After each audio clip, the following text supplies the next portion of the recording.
Welcome to Unboxed SEO, where I show you how to apply different SEO strategies in the real world.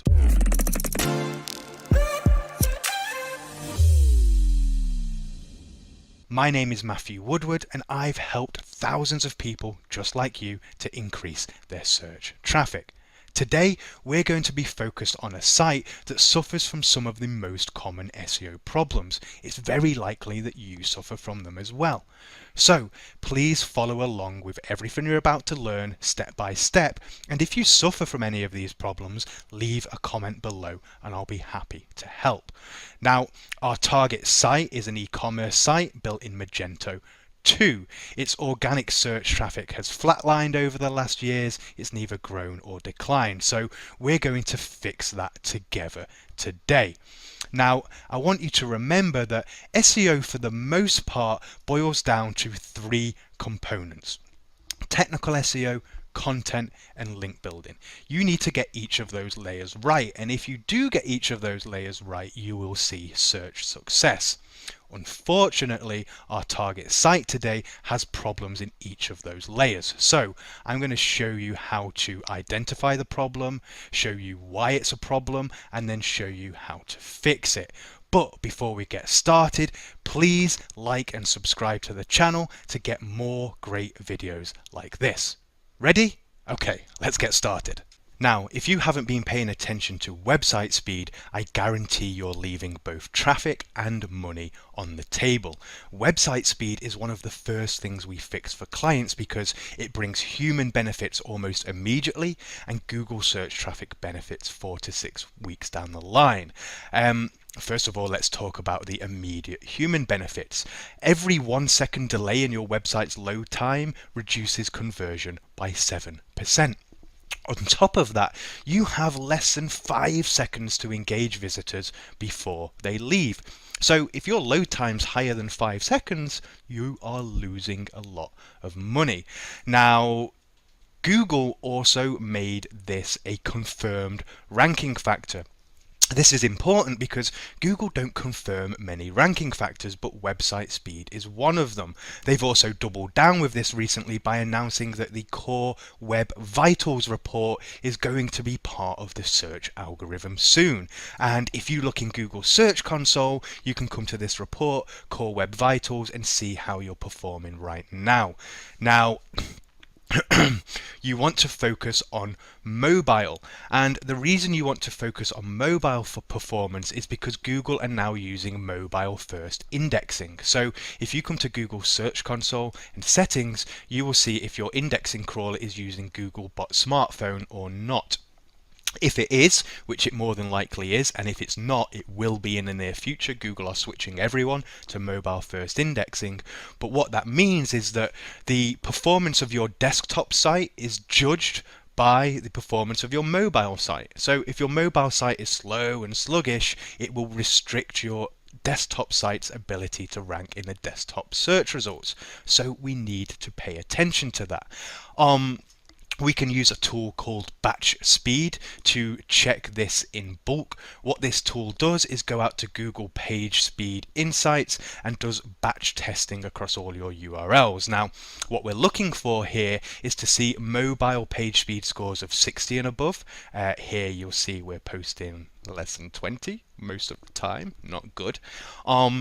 And you'll see that we're posting desktop scores in the mid-40s when really they should be 90 and above. Now, I highly suggest you go do this test right now. If you're not seeing mobile scores of 60 and above and you're not seeing desktop scores of 90 and above, you are leaving money and search traffic on the table, no doubt about it. Now, drilling into Google page speed scores, you can kind of see why there are issues, and I'm going to talk to you about how to fix the issues in a little moment. But I want to just be absolutely clear that Google Page Speed Insights is not the be-all and end-all of metrics. What really matters is how your site actually performs in the real world. Sure, having a nice score is fancy and all of that, but we want to use webpagetest.org to make sure that we're delivering load times under 5 seconds, ideally 3. Now 3 is very hard to achieve, but if you can get under 5, that's a sweet spot. Here you can see we're loading in nearly 12 on the home page, and an important inner category page nearly 13. So we're quite far away from where we need to be on our target site here. How to fix it? Well, I've got a tutorial on my blog, hitmatthewwoodward.co.uk, the SEO section, website speed on the right, and I show you 6 free ways that you can increase website speed. Takes a couple of hours to do, and yeah, it's nothing but a bit of elbow grease, and the benefits are immediate.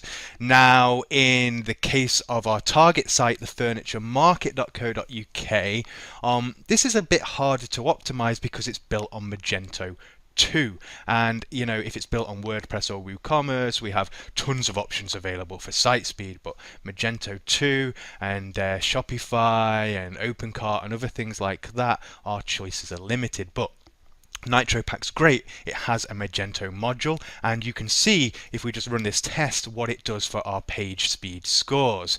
Let me come back here. Here we can see the results of the score. So before we were getting mobile page speed scores of 17, with NitroPack 83.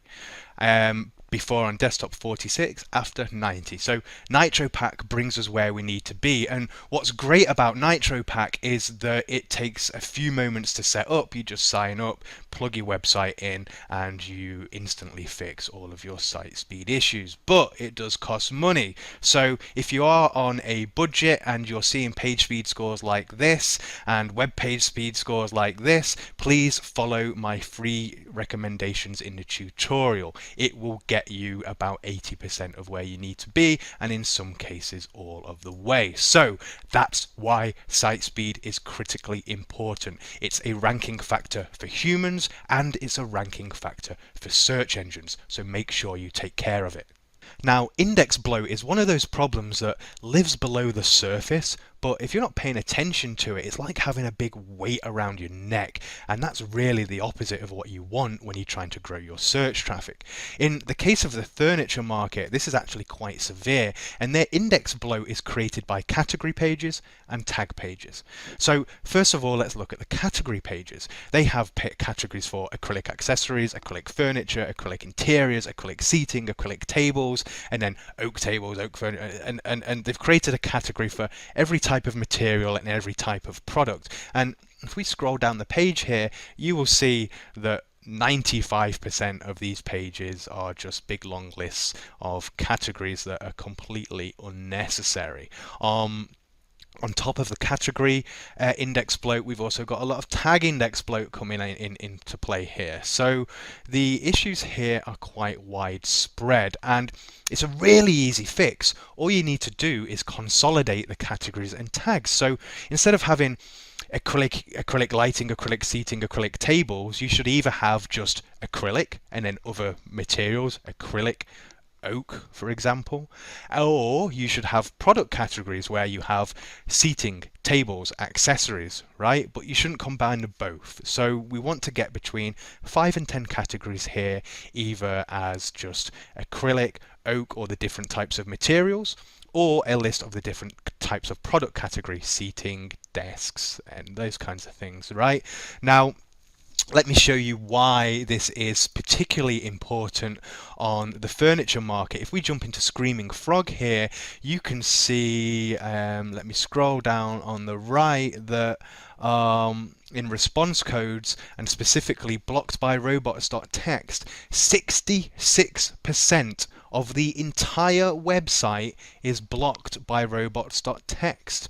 So we're wasting all of it, like the majority of our crawl budget, 66% of it is being wasted because of index bloat to category pages and tag pages, right? And look at this graph, look at all of that wasted crawl budget, right? We really want to be having next to 0 URLs blocked here. So in the case of the furniture market, they need to consolidate their categories and consolidate their tag pages, and then submit URL removals for the URLs that they have removed. That will make a much more efficient use of crawl budget, and Google will reward you for that. Now, Internal link building is one of the most underutilized SEO techniques, and that is despite the fact that Google themselves say that the number of internal links pointing to a page signal to search engines the relative importance of that page. Well, that's what the guidelines used to say. They removed that unusually specific advice, but you can hit my internal linking article. There's a link to it in archive.org. But basically what they're saying is that if a page has 100 internal links, it's more important than a page that has 10 internal links, right?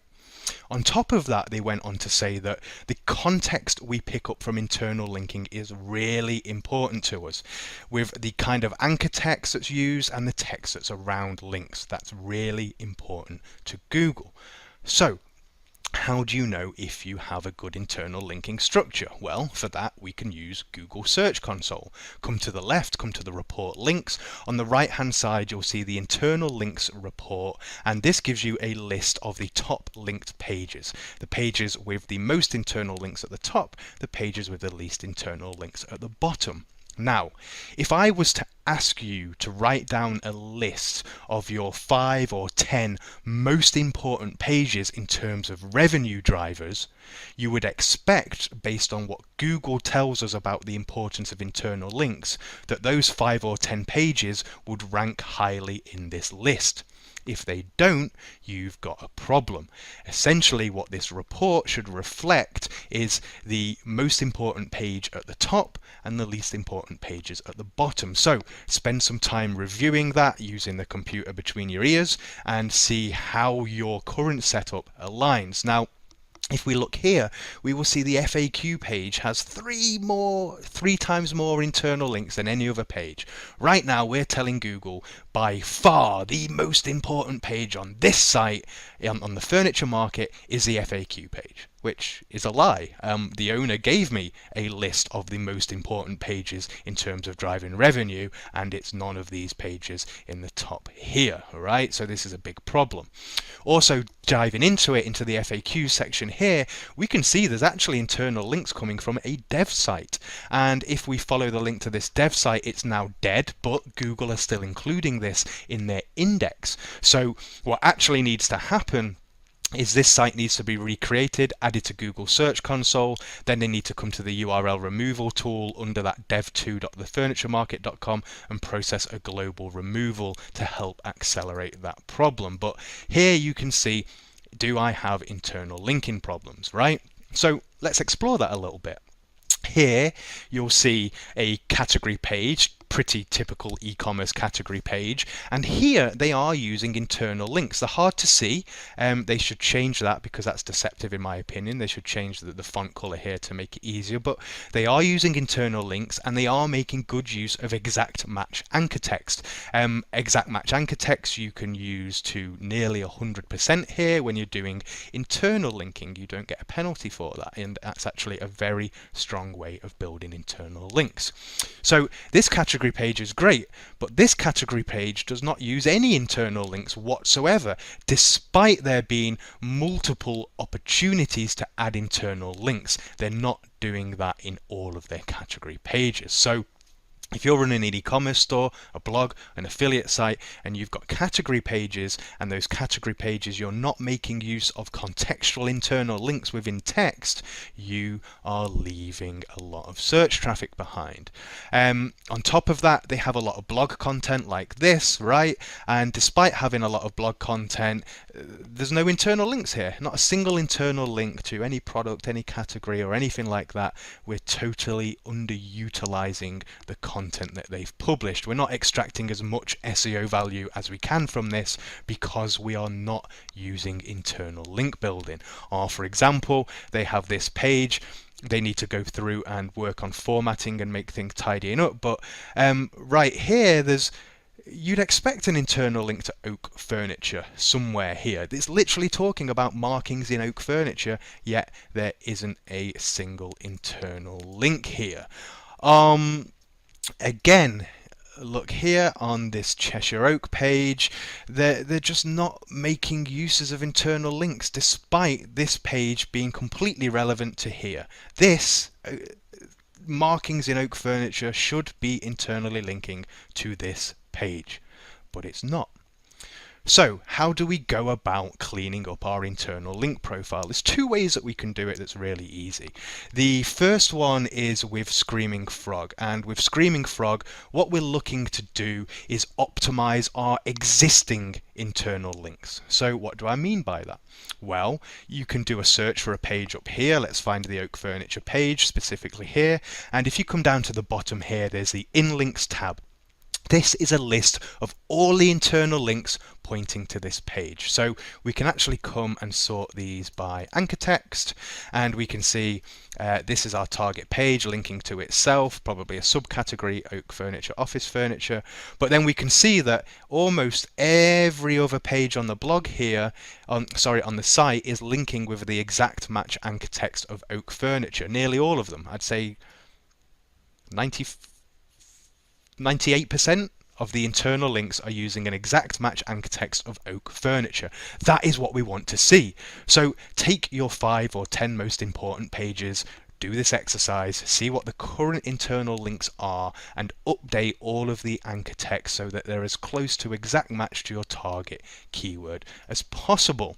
So that's how you optimize existing anchor text. Well, what about when we want to add new internal links? Well, adding new internal links is easy. All we need to do is use the cite command, cite thefurnituremarket.co.uk. We're going to put oak in there, and these are all the pages that Google thinks are the most important in terms of oak. So that means we can go through each of these and we can open them, and wrong one. That is our target page. We can open them and then look, here's an article all about oak furniture, does not internal link to our target most important page. So for each of your most important 5 to 10 pages, you can do this search, add a relevant term here, and then go through and add your internal links to all of the pages that need it, where relevant, and using exact match anchor text. So we know that internal linking is important. We know that pages with more internal links are considered more important than pages with less internal links. Go and make a list of your most important pages, and then go and see how that list compares to the top linked internal pages report here.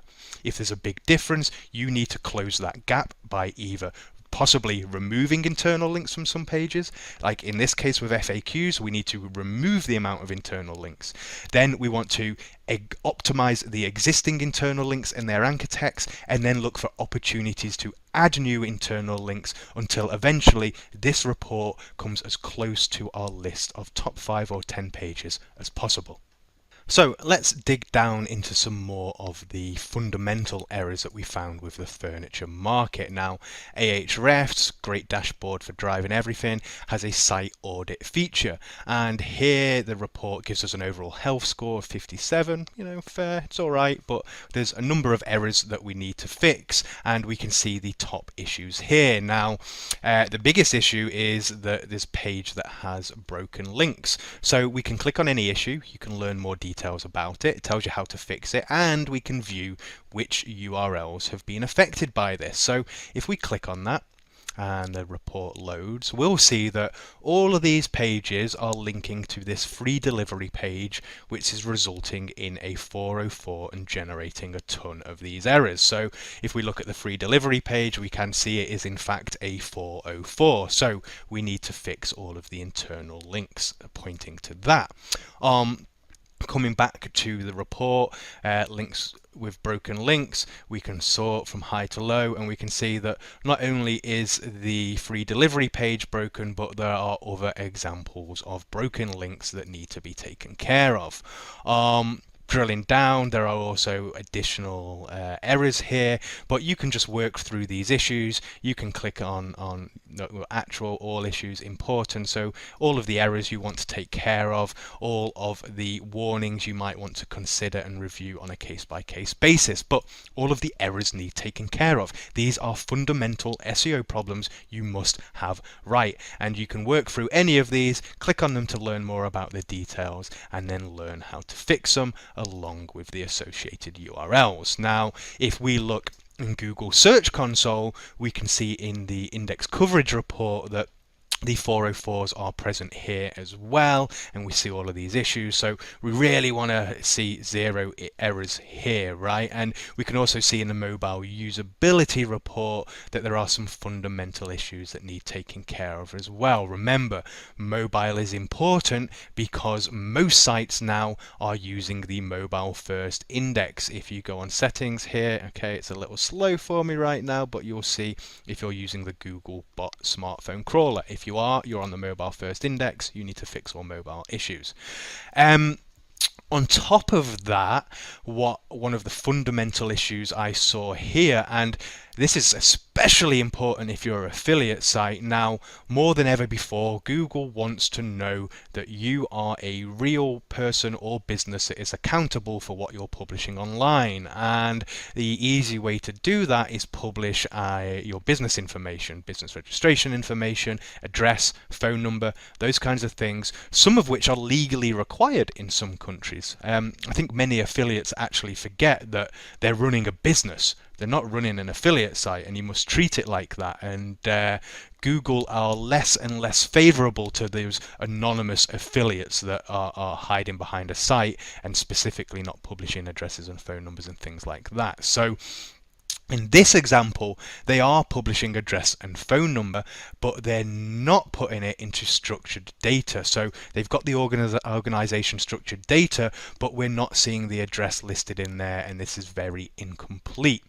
On top of that, looking at structured data on other pages, for the product pages it's great, but for the blog content we're only publishing the organization structured data when really we should be publishing the article format of structured data. So there's some issues here that need to be taken care of from a structured data standpoint. Fixing this, adding article structured data in most cases is just enabling a plugin like Rank Math or Yoast, and then fixing the fundamental issues that we found in the Ahrefs site audit is nothing more than a little bit of elbow grease and just working through these problems. But it's important that you have that fundamental base ready. You remember, SEO is just 3 pillars: the fundamental technical SEO, content, and links. Most people have links and content right, but not the fundamentals right, which is what we're seeing here. So make sure that you run an audit and take care of any of the issues that you find like this. Now let's focus on backlink audits. Now, in general, Google are much better at detecting if a backlink should either help you or be ignored. When they introduced Penguin back in 2012, backlinks could either help or hurt you before they either helped you or they were ignored. So Penguin, when it was released originally, essentially gave birth to negative SEO because for the first time links could hurt you. Now we're on Penguin.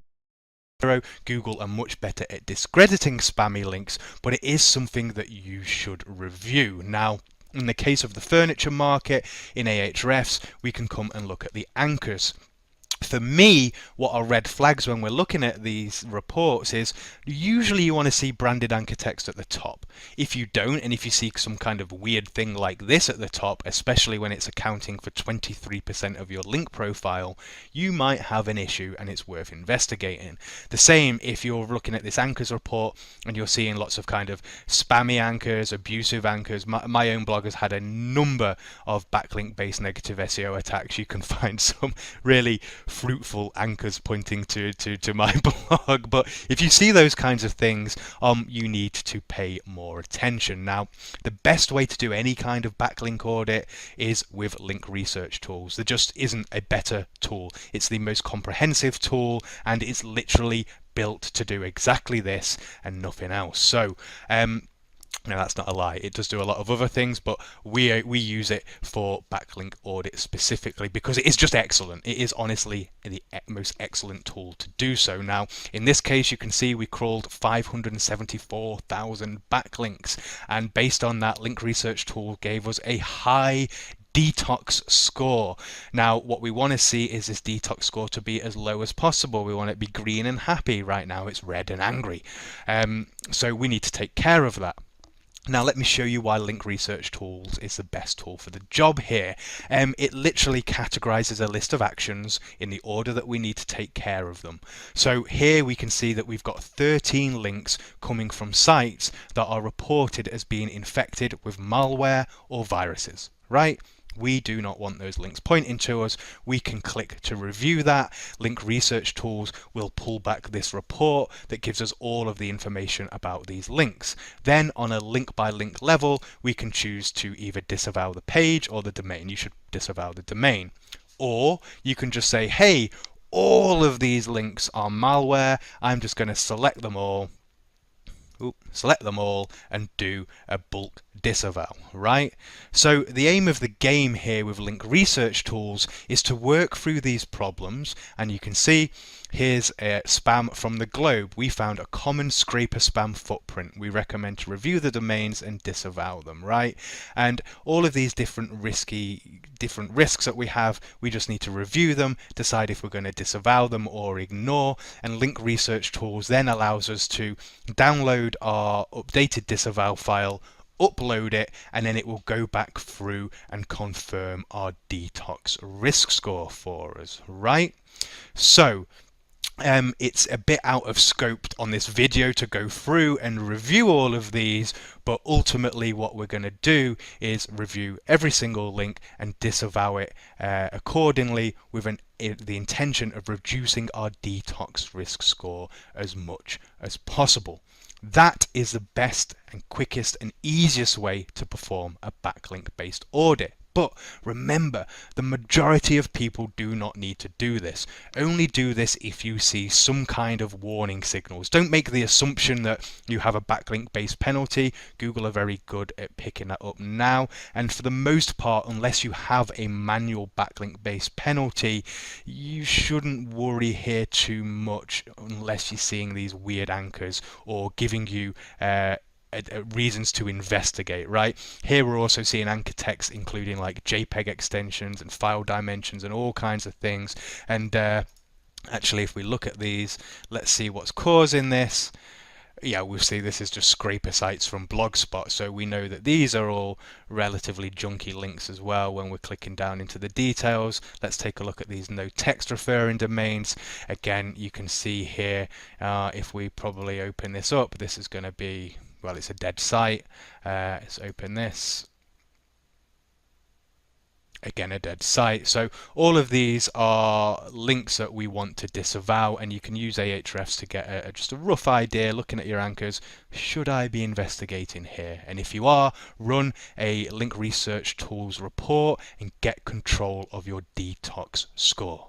So now let's get into some of the nitty-gritty page analysis. Now in Ahrefs, a list of the most important keywords to them, and we're going to just break down the 4 of these in a page-by-page analysis because each of these offer a different challenge, and I'd like to talk you through each of them.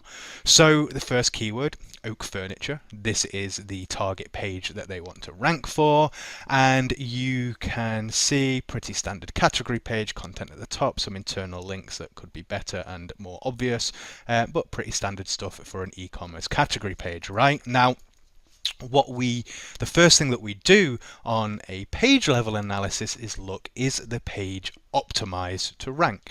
And for that we use Surfer SEO. Surfer SEO goes and pulls down the top search results. It then analyzes over 500 different factors, and based on that gives you a report of what you should do in order to be competitive. So here we can see we have an optimization score of 52 out of 100. There's definitely work to be done. We can click on audit and it will give us some specific recommendations of what we need to do. Now, different people interpret these audits in different ways, but the way we do it is the first thing we do is we scroll down to this words section and we take care of everything here first. In this instance, it's explaining that we should remove words from the page, which kind of counterintuitive, right? Usually SEOs tell you you want bigger, better, more word count, right? But that isn't really true. If you go on my blog, actually, I have a SEO SEO review which told me to delete 30,000 words from a page. Yeah, and I deleted them, and then I got the #1 position the next day. So take a look at that. The video is great, that steps you through all of that. But in this specific example, for the oak furniture keyword, it's saying that we have to remove up to 500 words from our body. We need to remove some things from bold tags. We need to add some stuff into headers. Now, this is the first thing that we do. We fix all of these word issues, then we come up here, press the refresh button. Next, we want to fix all of the true density issues. These are terms that the algorithm are expecting to see, and it shows you how your competitors are using those terms in comparison to you. So, for example, solid oak furniture. Solid oak furniture is used by nearly every competitor, but not used a single time on our page. And if you're talking about oak furniture, you would expect phrases like solid oak furniture to appear, and it doesn't. Solid wood furniture, NLP.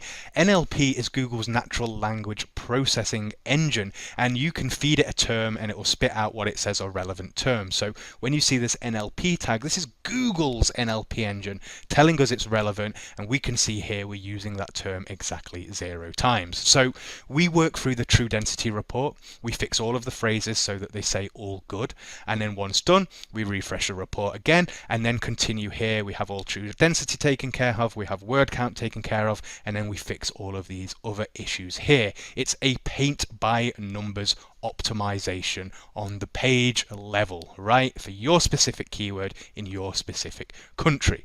So that's what we do first. Once we've done that, then we, in this specific example, oak furniture itself is highly competitive. We can see this has a high keyword difficulty score. So in this specific example, we are going to be looking to add internal links to that oak furniture page. So we can just do the cite command, we can do the thing for oak here, and then just open these pages and add internal links using exact match anchor text for oak furniture where possible and it makes sense to do so. So content optimization with SEO SEO, internal linking with this kind of search, and then we just need to figure out things from a backlink perspective. So right now we can see that our ranking kind of way down here in position 17, they're DR26 with 31 linking domains, but we can see up here there's a DR23 with 270 domains,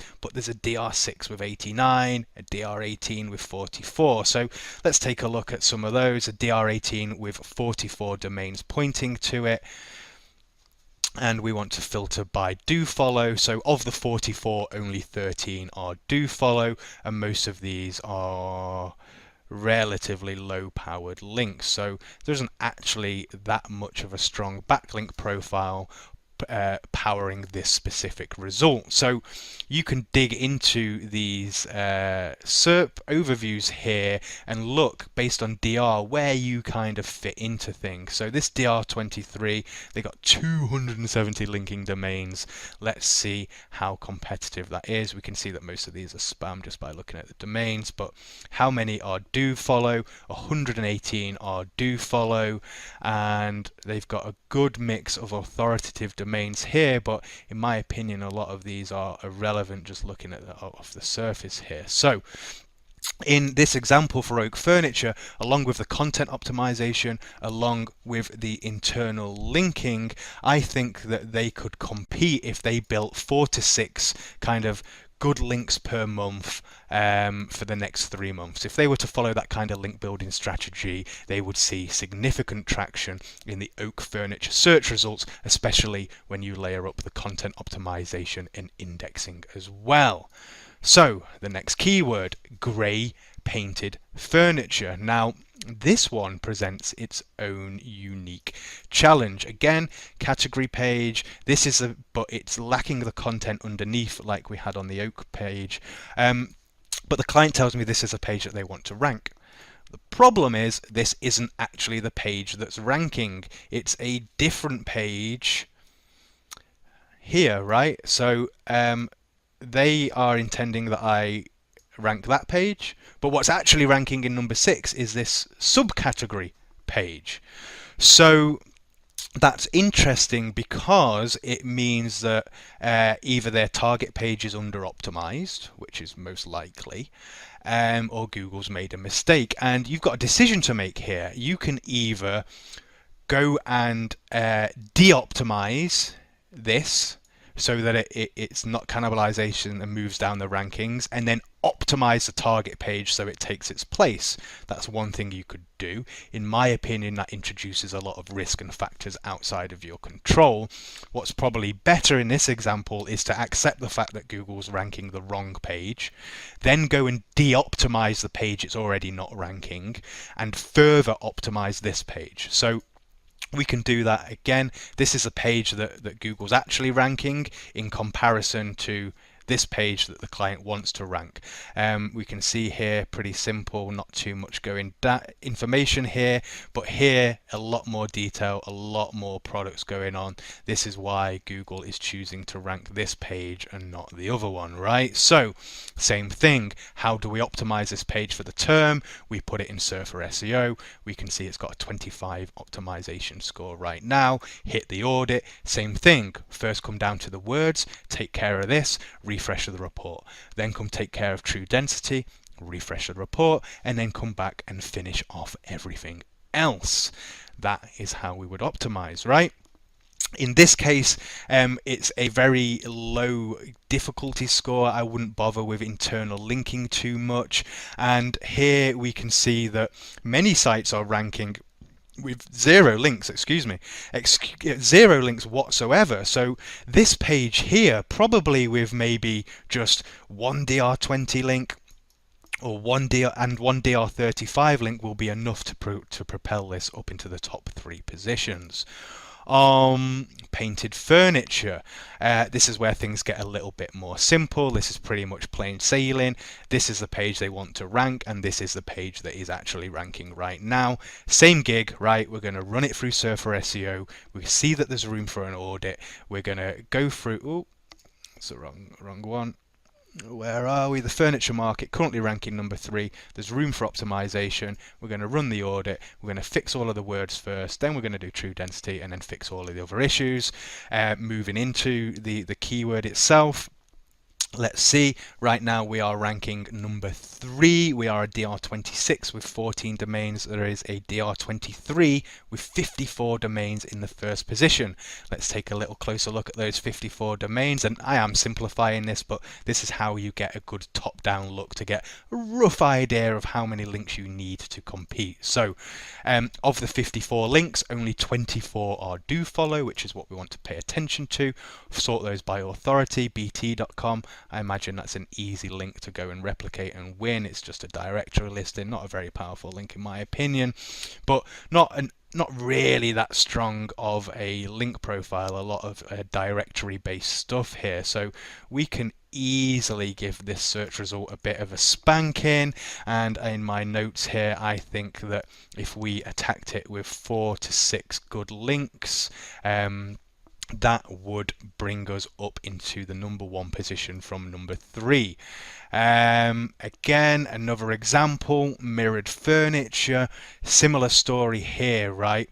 In this example, where they could benefit is by adding text up to the top here. You saw in the other pages, they all had this at the top. In mirrored furniture, we do not have that. We're very weak on word count. Moving into SEO for SEO, let's find our result here. Probably should have prepared that. Coming in number 14 right now, pretty weak optimization score. At least it's the right page despite not having much content. Come into the audit, and interestingly, SERF is telling us that we don't need additional words in the body, but we do need some extra words in paragraphs. So a little bit weak on the word count. We can add a couple of paragraphs at the top and take care of that. Get all of this green first, then come refresh a report, take care of the true density phrases, ignore words and numbers, just the phrases, get all of those all good, and then fix everything else. Same gig, right? It's paint by numbers.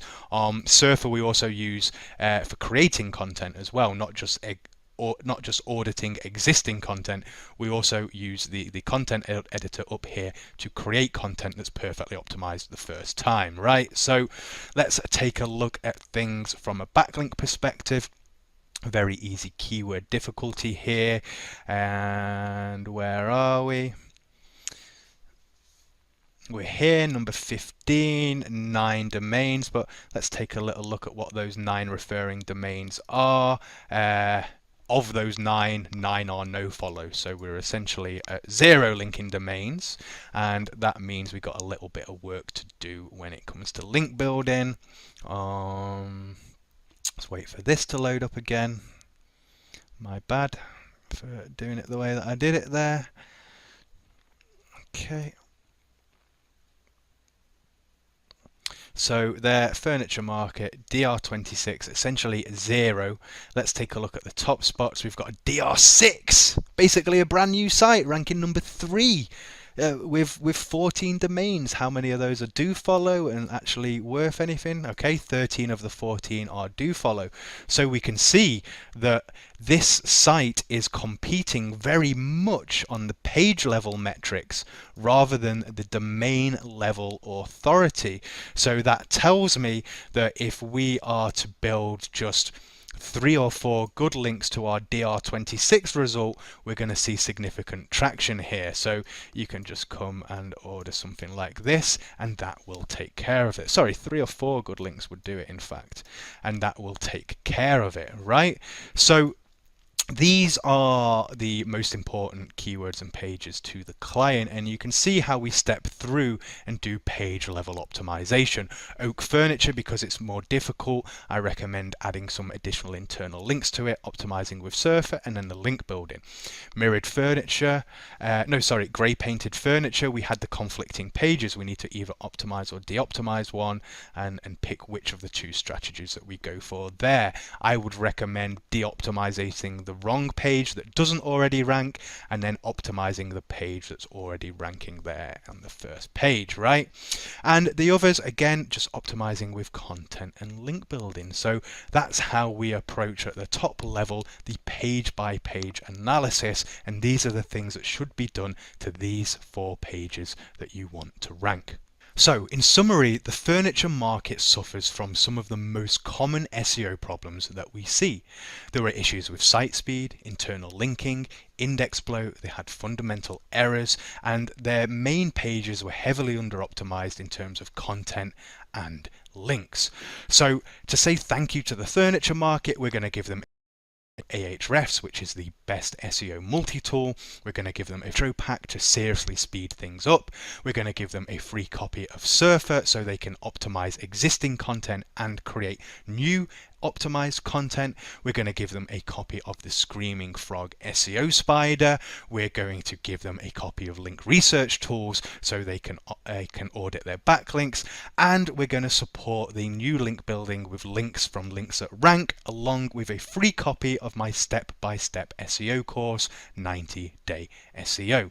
So, big thank you to the furniture market, and please like and subscribe if you want to see more videos like this, and please comment if you have any problems, any questions. If you failed at any of these checks as well, please comment below. I will help you out. Alternatively, you can visit my SEO portal, and that has answers to just about any SEO question you have, whether you're just getting started with what is SEO, you're stuck with keyword research, you're stuck with link building. We've got nearly 18 different link building strategies here, and along with a bunch of ranking case studies and experiments. So thank you again. Please like and subscribe.